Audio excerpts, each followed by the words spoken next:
ଭାବୁଛୁ ଯେ ନବୀନ ବାବୁ ତ ମୁଖ୍ୟମନ୍ତ୍ରୀ ଥିଲେ ତାଙ୍କ ରାଜନୀତି ଆରମ୍ଭରୁ ସେ ବିରୋଧୀ ଦଳର ନଥିଲେ।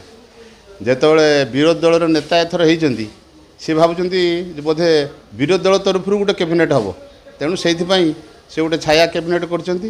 ଆଉ ତାଙ୍କୁ ଗୋଟେ ବଡ଼ ଭୟ ଖାଉଛି ଯେ ଆମର ଯେଉଁ ଖୋର୍ଦ୍ଧା ବିଧାୟକ ପ୍ରଶାନ୍ତ ଜଗଦେବ କହିଛନ୍ତି ଯେ 25 ବିଧାୟକ ଆସିକି ବିଜେପିର ମିଶିଯିବେ, ତେଣୁ ସେଟା ବି ତାଙ୍କୁ ବୋଧେ ଗୋଟେ ଭୟ ଖାଉଛି।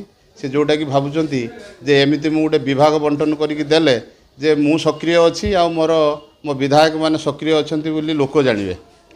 ପାଣ୍ଡିଆନ ଗଲା ପରେ ଯେଉଁ ସମସ୍ତେ ଚାହୁଁଥିଲେ ଯେ ନବୀନ ପଟ୍ଟନାୟକ ପାଣ୍ଡିଆନ ବୁଦ୍ଧିରେ ଚାଲିଛନ୍ତି, ଆଉ ସିଏ ଭାବୁଛନ୍ତି ଯେ ବର୍ତ୍ତମାନ ମୁଁ ଏଇ ଯେଉଁ ଏମିତି କରିକି ବିଭାଗ ବଣ୍ଟନ ହ୍ୟାଣ୍ଡଟେନ୍ କଲେ ଯେ ଲୋକ ଜାଣିବେ ନବୀନ ପଟ୍ଟନାୟକ ତା ନିଜ ବୁଦ୍ଧିରେ ବୋଧେ କିଛି କରୁଛନ୍ତି।